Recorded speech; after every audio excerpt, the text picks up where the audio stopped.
신약성경 32페이지 어간에 있습니다. 마태복음 19장 16절에서 22절까지의 말씀을 제가 봉독하도록 하겠습니다. 어떤 사람이 주께 와서 이르되 선생님이여 내가 무슨 선한 일을 하여야 영생을 얻으리이까? 예수께서 이르시되 어찌하여 선한 일을 내게 묻느냐? 선한 이는 오직 한 분이시니라. 내가 생명에 들어가려면 계명들을 지키라. 이르되 어느 계명이오니이까? 예수께서 이르시되 살인하지 말라, 간음하지 말라, 도둑질하지 말라, 거짓 증언하지 말라, 내 부모를 공경하라, 내 이웃을 내 자신과 같이 사랑하라 하신 것이니라. 그 청년이 이르되 이 모든 것을 내가 지키어 싸운데 아직도 무엇이 부족하니이까? 예수께서 이르시되 내가 온전하고자 할진대 가서 내 소유를 팔아 가난한 자들에게 주라. 그리하면 하늘에서 보화가 내게 있으리라. 그리고 와서 나를 따르라 하시니 그 청년이 재물이 많음으로 이 말씀을 듣고 근심하며 가니라. 아멘.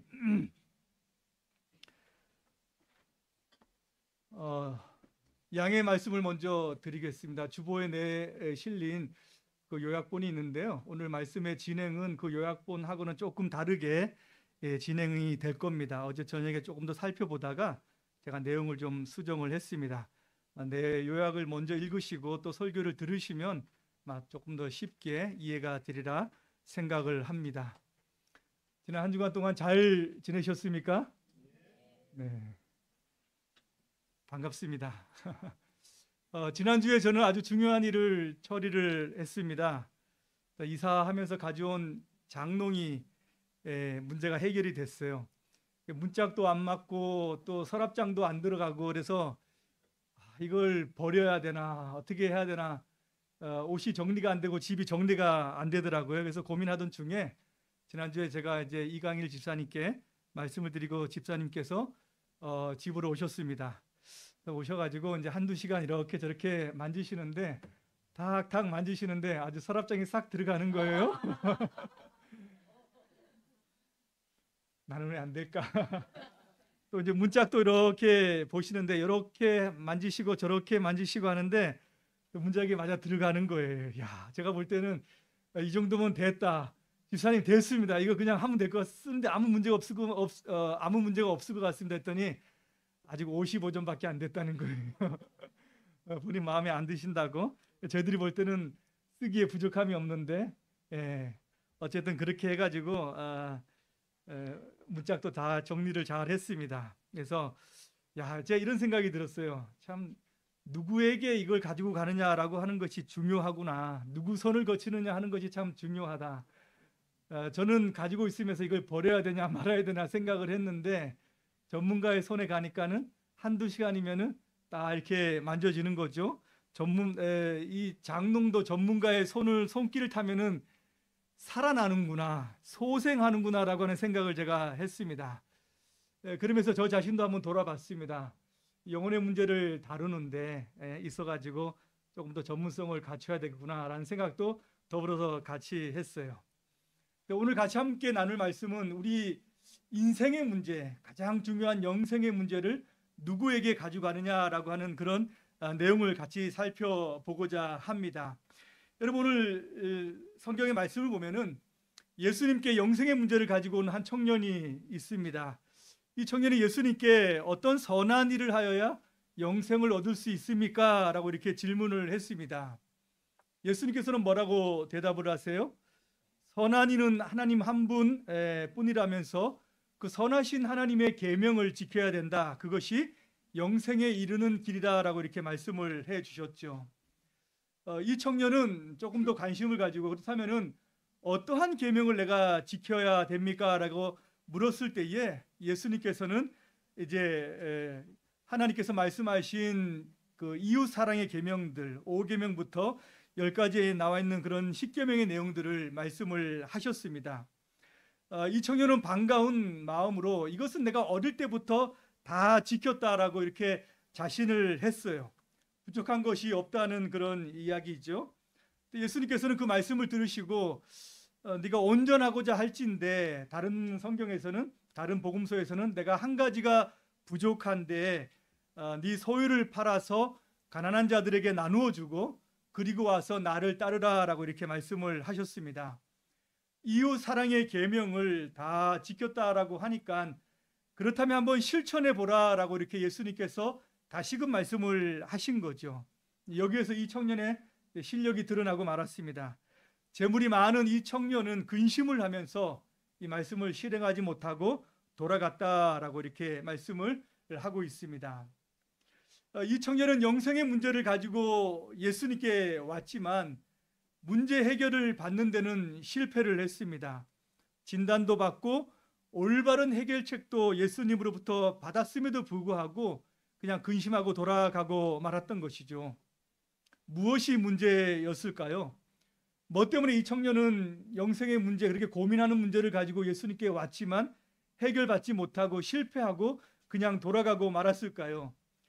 물론 여러 가지 이야기를 할 수가 있는데요. 오늘 여러분께 딱 두 가지의 단어, 두 가지의 말씀을 드리고자 합니다.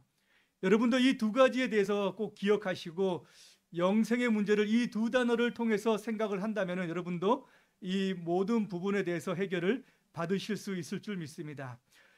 첫 번째는 영생을 얻기 위해서 한 가지 기억해야 될 단어는 포기입니다. 포기. 영생, 영원히 사는 것. 그냥 영원히 사는 것이 아니라 하나님의 생명을 받아서 하나님과 함께 영원히 사는 것. 그 하나님과 영원한 사랑의 교제를 하는 것. 이것이 바로 영생입니다. 근데 이것은 인간의 힘과 인간의 능력으로는 불가능하다라는 거예요. 자신의 실력과 자신의 능력으로 자신이 하고자 한다라고 하는 그것에 대한 포기가 있어야 됩니다. 예수님께서는 자신에게 온 청년에게 예수님께 온 이 청년은 나는 하나님의 계명을 다 지킬 수 있다. 그리고 이 계명은 내가 어려서부터 다 지켰다라고 생각을 했고 이 계명을 통해서 자기 자신은 영생을 얻겠다라고 하는 생각을 가지고 있습니다. 질문도 어떻게 합니까? 어떤 선한 일을 하면 되겠느냐라고 묻지요.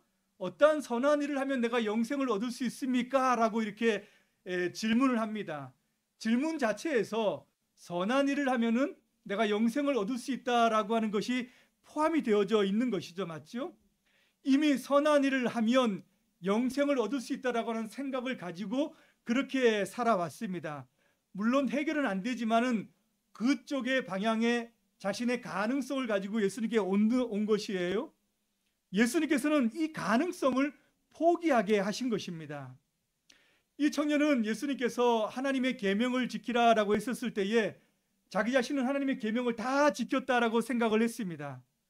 근데 하지만 진짜로 지킨 것이 아니었다라고 하는 거예요. 예수님께서는 그것을 지적하신 것입니다. 하나님의 계명을 이제까지 지켰다라고 하는 것은 무엇이냐?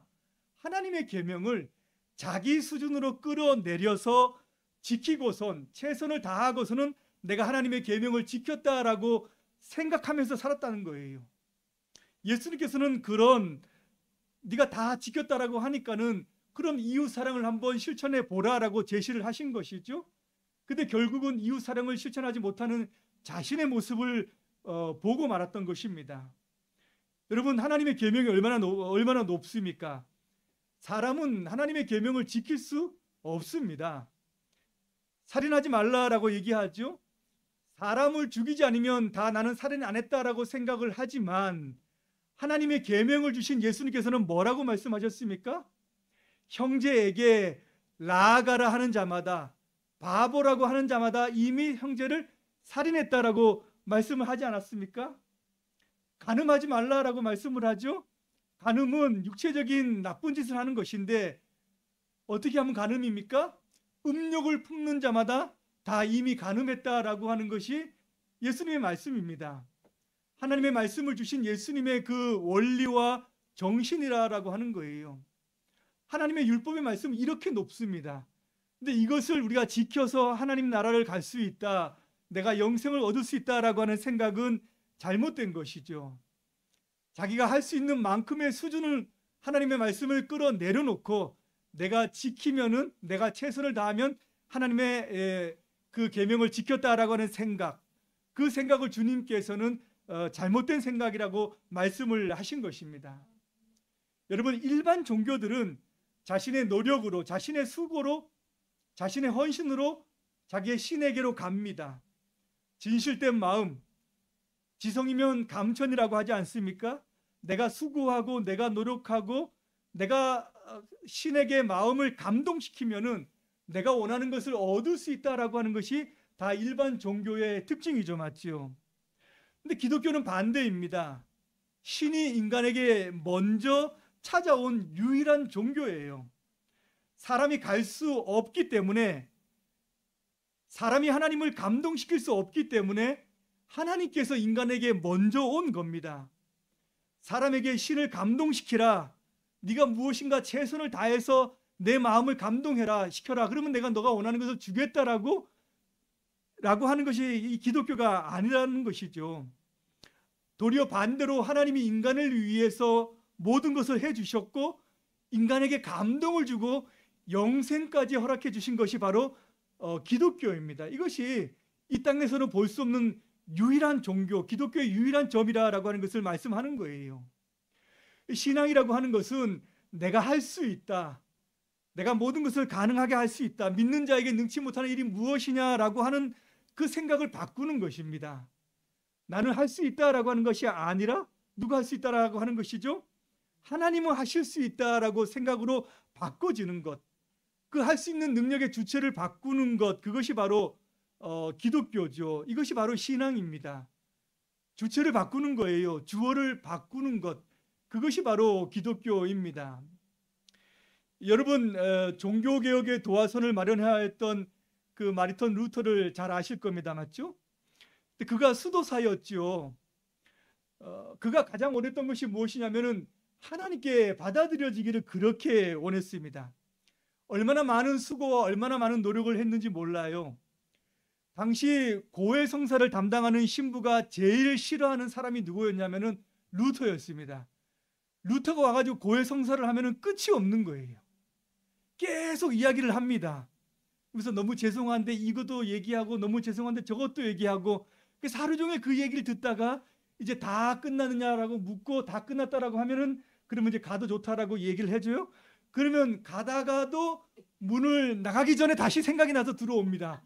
그래서 또 생각났다라고 하면서 이야기를 하는데, 이 고해성사가 담당하는 신부가 듣기에는 이런 건 안 해도 되는 거예요. 이거는 그냥 네 스스로 넘겨도 되는 것임에도 불구하고 다 이렇게 하나하나 얘기한다는 겁니다. 또 왜 그렇게 얘기를 했을까요? 마음의 평안을 얻기 위해서, 자기 자신이 하나님께 받아들여지기를 원했던 겁니다. 그래야지 영생에 대한 확신, 구원에 대한 확신이 있어야 되는데 이것이 없는 거예요. 그래서 고해성사를 하고 그 당시에 할 수 있는 것들은 다 했습니다. 금식하고 기도하는 것은 물론이거니와 로마까지 가서, 비텐베르크에서 로마까지 가서 그 성 베드로 성당을 무릎 꿇고 앉아서 그 계단을 오르내리고 주기도문을 외우면서까지 했습니다. 그만큼 하나님 앞에서 자기 자신이 받아들여지기를 원했던 것이 루터의 마음이었거든요. 근데 그게 이제 잘 안 되는 것이고 마음의 평안이 없었던 것이죠. 그러다가 성경을 읽으면서 깨달았던 것이 무엇입니까? 아, 내 노력으로 하는 것이 기독교가 아니구나. 예수 그리스도께서 십자가에서 이루신 것을 믿고 그 하나님을 받아들여지는 것, 그것이 유일한 방법이구나. 내가 무엇인가를 해서 하나님께 감동시켜서 내가 하나님께 받아들여져서 영생을 얻는 것이 아니라 예수님께서 하신 모든 것들을, 그것을 내가 믿고 받아들여지는 것, 그것이 바로 영생으로 가는, 내 마음이 평안해지는 유일한 길이구나라고 하는 것을 깨달았던 것입니다. 선한 행위를 통해서, 하나님이 보실 때 착한 행위를 통해서 내가 하나님 앞에 가고자 하는 것은 누더기를 입고 하나님 앞에 가는 것입니다.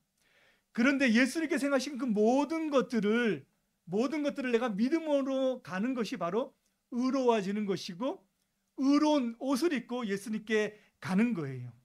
그것을 깨달았던 것입니다. 지금 우리는 이것을 많이 들어서 알지만 그 당시에는 정말 혁명과도 같은 그런 사건이었고 기독교를 바꾸는 전환점이 되었던 그런 일이었던 것이죠. 자기 자신의 가능성을 내려놓고 예수님께서 하시는 일들을 거저 누리는 것, 내가 할 수 있다라고 하는 마음을 포기하고 하나님이 하시는 것을 은혜로 받는 것, 공짜로 자기 자신의 누리는 그 모든 것들을 받는 것, 이것이 영생을 얻는 길입니다. 근데 생각보다 쉽지 않아요. 왜냐하면 사람들은 공짜를 그렇게 좋아하지 않습니다. 머리 벗겨진 사람들만 공짜를 좋아하는 게 아니고 사실은 공짜 받는 거 너무 어려워해요. 누가 거절을 주면은 그걸 받는 것을 자존심 상해합니다. 자존심 상해요. 나도 뭔가를 줘야 된다라고 생각하는 것이 사람의 심리입니다. 어쩔 수 없이 받는 도움도 나중에 꼭 갚아줘야지 시원한 것이 사람의 마음이에요. 그래서 영생을 거저 준다라고 하는 것, 이것이 복음이다라고 이렇게 이야기를 하면은 그래서 그냥 받아 누리면 되는데 그것도 받아 누리는 것을 사실은 좀 어려워합니다. 그래서 연세 많이 드신 분들에게 구원의 확신이 있습니까? 라고 그렇게 물으면은 내가 이렇게 살아가지고 무슨 구원을 얻겠느냐, 하나님께 가겠느냐라고 하는 것이 그렇게 배워서는 알지만은 믿음으로 가는 것을 배워서는 알지만 마음 한켠에는 늘 그런 마음이 있어요. 미안한 마음. 그래서 내가 좀 뭔가를 해야 된다라고 하는 마음이 꼭 있다라고 하는 거예요. 근데 여러분 이것을 걷어내야 됩니다. 이것은 좋은 마음이고 우리 인간 사회에서는 당연한 마음이지만 영생을 얻는다고 하는 데 있어 가지고 우리가 조금 뭔가 보태줘야 된다라고 하는 마음은 영생에 있어서는 불신앙입니다. 그리스도의 십자가에 나의 그 어떤 힘을 조금이라도 좀 보태서 천국에 들어가야 되겠다라고 하는 그런 마음이기 때문에 그래요. 좀 쉽게 말씀을 드리면 무엇과 같냐면은 10억을 주어서 죽어가는 사람을 살려놓았습니다. 10억을 주어서 그 사람을 살려놓았더니 그것을 갚겠다고 1유로 되는 그런 껌을 사가지고 드리면서 내가 좀 보탰다, 내가 좀 보답했다라고 이렇게 이야기한 것과 같다라고 하는 거예요. 받는 사람의 입장은 어떻습니까? 고맙다라고 생각하는 거예요? 아니죠. 그 마음은 알겠는데 갚겠다라고 하는 마음은 알겠는데 그것은 그렇게 해서 갚아지는 것이 아닙니다. 10억을이라고 하는 것을 준 사람은 정말로 자기 자신이 결단해서 그냥 준 거예요. 네가 갚을 수 없으니까 네가 그것을 누리라라고 한 겁니다. 이것을 갚겠다고 1유짜리 껌을 가지고 하는 것은 상대방을 모욕하는 것과 같은 거예요.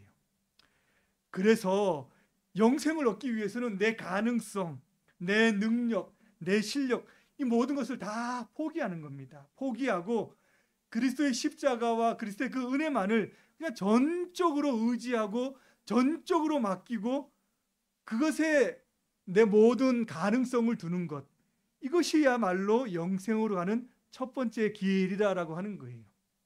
그래서 내 자신의 모든 것들을 포기해야 된다라고 하는 것, 이것을 예수님께서 먼저 가르쳐 주시는 것이죠. 두 번째는 포기해서 끝나면 안 되고요, 결단해야 됩니다. 결단. 예수님께서는 이 청년에게 내 소유를 다 팔아서 가난한 자들에게 주고 그리고 와서 너는 나를 따르라라고 이렇게 말씀을 하시죠. 예수님께서는 너는 스스로 할 수 없으니 모든 것을 포기하고 나를 따라오라라고 하는 그런 결단을 지금 요구하시는 것입니다. 근데 이 청년은 이 요구에 대한 결단이 없었어요. 성경에 보니까는 재산이 많아서 그것을 포기할 수 없어서 또 예수님을 따를 마음이 없었다라고 이렇게 말씀하고 있습니다. 여러분, 영생을 가기 위해서 우리 십자가를 지고 가신 그 주님을 신앙으로 우리가 따라가기 위해서는 사실 결단이 필요해요. 신앙뿐만 아닙니다. 모든 일에는 결단이 필요하지 않습니까? 어떤 일을 행하는 데는 내가 그것을 해야 되겠다라고 하는 그 마음에서부터 시작을 하는 것입니다. 미인은 누가 얻는 것입니까? 미인은 예쁘고 잘생긴 여자분은 누가 얻을 수 있습니까? 용기 있는 사람이 얻는 거죠. 용기 있는 사람이 얻는 겁니다. 예? 그래서 다 이렇게 얻으셨지 않습니까? 용기도 결단에서 나오는 거예요. 내 저 아름다운 여인을 내가 취해야 되겠다, 내가 사랑해야겠다는 그 결단을 해가지고 사랑한다라고 하면서 맨날 좋아한다라고 하는 것으로 끝나면 안 되죠, 맞죠? 뭘 해야 됩니까? 청혼을 하는 결단이 있어야죠. 그래서 같이 사는 거 아닙니까? 맨날 좋아한다라고 이렇게 얘기하고 사랑한다고 이야기하는데 맨날 그렇게 지내. 그거는 결단하지 않는 겁니다. 진짜 사랑하는 건지 한번 확인해 봐야 되는 거예요. 여러분, 자식을 먹여 살려야겠다라고 하는 그런 엄청난 결단이 있었기 때문에 사실은 이 먼 타국 땅까지 와서 지금까지 사셨던 것이죠, 맞죠? 내 인생을 한번 멋지게 살아봐야 되겠다 생각만 하고 실행하는 그런 결단이 없으면은 아무 일도 일어나지 않습니다. 세상의 일도 내가 결단을 먼저 하고 나서 내가 원하는 것을 얻는 것을 시작하는 거예요. 하물며 영생을 얻는 일에 다르겠습니까? 사실은 신앙도 결단하는 거예요. 내가 주님을 따르겠다라고 하는 그 신앙의 결단에서 먼저 모든 것을 시작해 나아가는 것입니다. 여러분, 성경에 보면은 여호수아가 가나안 땅에서 들어가서 죽기 전에 했던 유명한 말이 있죠. 백성들을 모아놓고 이렇게 이야기합니다. 하나님을 섬길 것인지 이방신을 섬길 것인지 너희들 결단해라. 나와 내 집은 오직 여호와만 섬기겠노라 라고 자기 신앙의 결단을 이야기하고 백성들에게 그것을 요구했다는 거예요. 여러분, 엘리야가 갈멜산에서 우상을 섬기는 이스라엘 백성들 앞에 놓고 뭐라고 이야기했습니까? 왜 머뭇거리느냐? 왜 갈팡질팡하느냐라고 이렇게 이야기합니다. 여호와가 하나님이면 하나님을 따르고 바알이 하나님이면 바알을 따르라 라고 이렇게 신앙의 촉구를, 신앙의 결단을 요구하는 그런 이야기를 하지 않았습니까?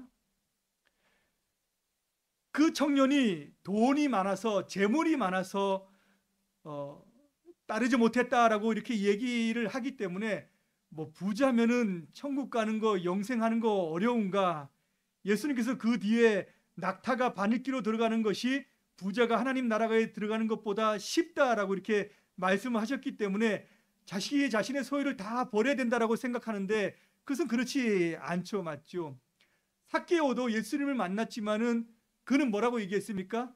내가 누구에게 토색한 일이 있으면 4배나 갚아주고 내 소유의 절반은 다 가난한 자들에게 주겠습니다라고 하는 자기 신앙의 결단을 사람들에게 보여주었던 것이죠, 맞죠? 예수님께서는 그 부자가 그 모든 소유로 가난한 자들에게 다 나누어 주면은 없어진다라고 얘기하지 않으셨습니다. 뭐라고 이야기하셨습니까? 하늘에서 보화가 내게 있느니라라고 말씀을 하였던 거예요. 우리가 이 땅에서 살아가면서 우리의 소유를 나누고 우리의 시간을 주님 앞에 드리고 우리가 봉사를 하면은 그것은 사라지는 거 아닙니다. 어떻게 되는 거예요? 하나님 나라의 보화가 쌓이는 거예요. 이 땅에서 저축하는 것처럼 저축하지 않기 때문에 눈에서는 사라지는 것처럼 보이지만 사실은 하나님 나라의 하늘나라에 그것이 저축되고 있다라고 하는 거예요. 언젠가는 우리가 만기가 되어서 이 땅에 적금을 타는 것처럼 시간이 되면은 내가 얼마나 저축했는가 우리가 하나님 나라에서 그 모든 것들을 확인하게 되는 날이 있습니다. 하나님께서는 그렇게 말씀하시는 거예요. 이 땅에서만 우리가 콘토를 가지고 살아가는 것이 아닙니다. 하늘나라에도 우리 모두의 콘토들이 다 있는 거예요.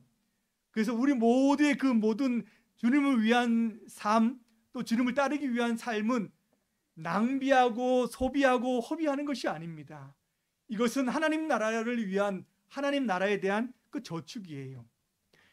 그 확실한 보험, 이것보다 더 귀한 보험은 없습니다. 여러분, 결단할 때 순서가 중요해요. 예수님께서는 뭐라고 말씀하시냐면은 내 소유를 팔아서 이웃을 섬기고 그리고 와서 나를 따르라 라고 이렇게 말씀하셨죠, 맞죠? 이것이 순서입니다. 나를 따르고 그 다음에 너의 재산을 가난한 자들에게 나누어 주라 라고 이렇게 말씀하지 않으셨다는 거예요. 회개하고 나서 우리가 천국에 들어가는 것이지, 천국에 들어가고 나서 회개하는 것이 아니다라고 하는 겁니다. 내 것을 포기하는 결단이 없으면은 하나님의 것을 받을 수 있는, 얻을 수 있는 그 통로가 막혀버리는 것이죠.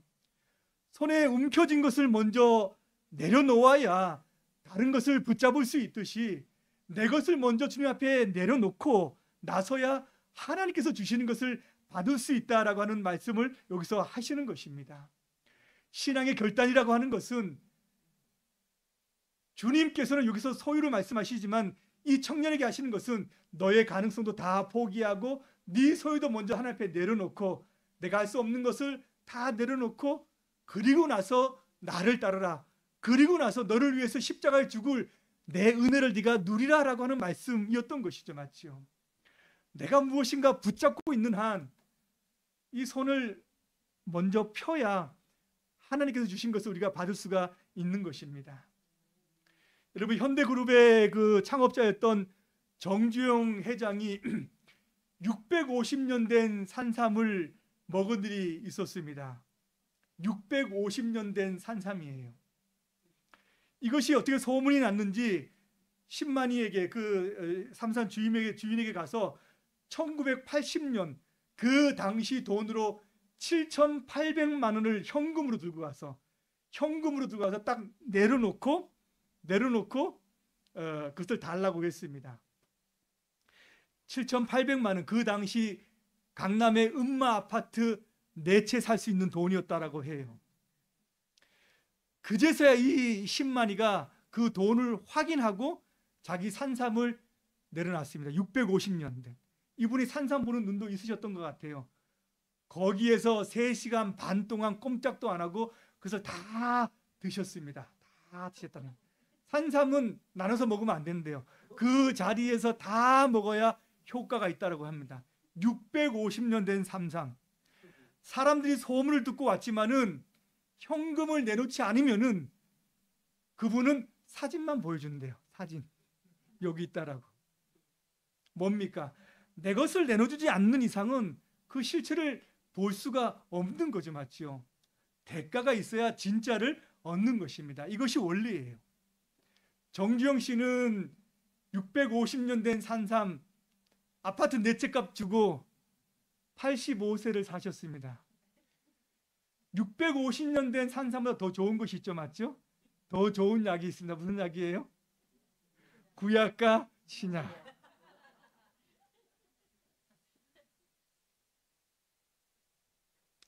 주님을 따르기 위해서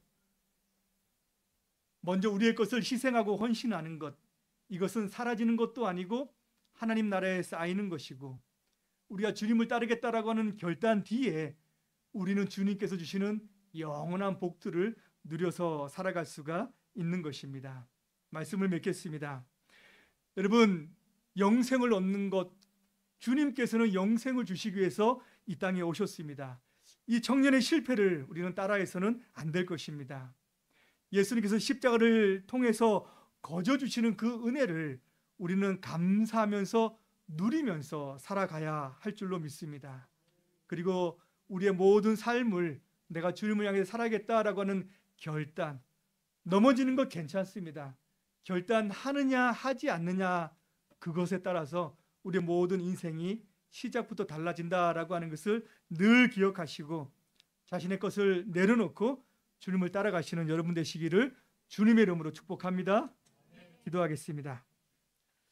하나님 아버지, 모든 것을 가지고 젊어서부터 영생에 대한 관심을 가졌던 이 청년이 영생의 전문가이신, 영생을 주기 위해서 오신 예수님을 만났지만 참 자신의 가능성을 포기하지 못하고 자신의 힘과 능력을 내려놓지 못하고 나를 따라오라고 하는 그 예수님의 음성을 듣고서 그것을 결단하지 못했기에 하나님 영생의 길에서 실패했던 것을 우리가 보았습니다.